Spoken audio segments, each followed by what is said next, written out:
Assalamualaikum warahmatullahi wabarakatuh. Selamat datang di channel Trader Angkringan. Semoga teman-teman penonton dan pendengar semuanya dalam kondisi sehat selalu. Amin. Sebelum itu jangan lupa untuk subscribe Trader Angkringan di YouTube dan follow Trader Angkringan di TikTok. Terima kasih. Disclaimer on. Semua analisa yang dibagikan bukan bersifat ajakan untuk membeli dan menjual suatu saham. Harap cermati dan analisa kembali sesuai gaya investasi masing-masing. Pada video kali ini, saya akan memberikan pandangan terhadap analisis sederhana terhadap salah satu perusahaan saham syariah Indonesia. Mari ikut saya menelusuri kinerja dan prospek perusahaan SMDR atau Samudera Indonesia bersama-sama. Sebelum kita melihat lebih jauh, mari kita kenali sedikit tentang perusahaan SMDR. Perusahaan ini beroperasi di sektor logistik pengantaran. Mereka memiliki fokus utama pada transportasi kargo dan logistik terpadu yang didirikan tahun 1964. Pertama-tama, mari kita lihat kinerja keuangan perusahaan SMDR. Dalam 2 tahun terakhir, perusahaan ini mencatat pendapatan yang cukup stabil.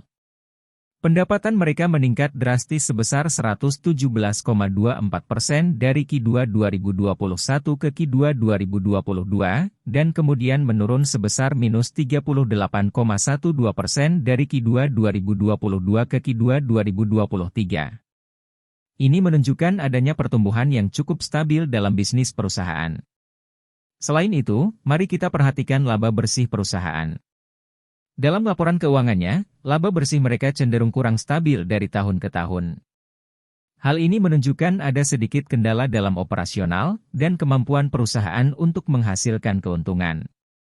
Sekarang, mari kita bicarakan posisi perusahaan SMDR di pasar dan bagaimana mereka bersaing dengan pesaingnya di sektor yang sama. Perusahaan ini memiliki pangsa pasar yang signifikan dan diakui sebagai pemain kunci dalam industri ini. Namun, perlu diingat bahwa persaingan dalam sektor ini cukup ketat. Perusahaan SMDR bersaing dengan beberapa pesaing seperti Hathabco Transmaritima dan Laju Jasa Berdikari Logistics. Dari perbandingan ketiga perusahaan tersebut, SMDR menjadi emiten dengan P/ratio terendah sebesar 2,52, price to book value terendah sebesar 0,85, market cap tertinggi sebesar 5,96 triliun, return on equity tertinggi sebesar 33,65%, dividen yield tertinggi sebesar 10,99%.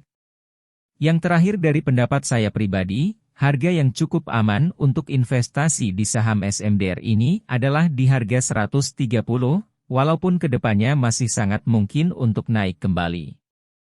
Karena ini penilaian subjektif, jadi jangan ditelan mentah-mentah ya.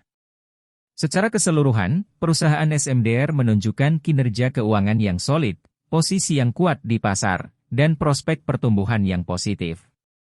Namun, penting untuk diingat bahwa investasi dalam saham melibatkan risiko, ini hanya sudut pandang pribadi saya saja. Dan sebaiknya melakukan analisis lebih mendalam dan berkonsultasi dengan profesional keuangan sebelum mengambil keputusan investasi.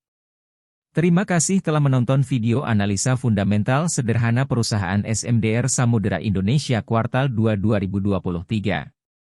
Jangan lupa untuk like, komen, dan subscribe ke channel YouTube Trader Angkringan dan like, share, follow juga Trader Angkringan di TikTok dan tinggalkan komentar jika ada yang ingin ditanyakan.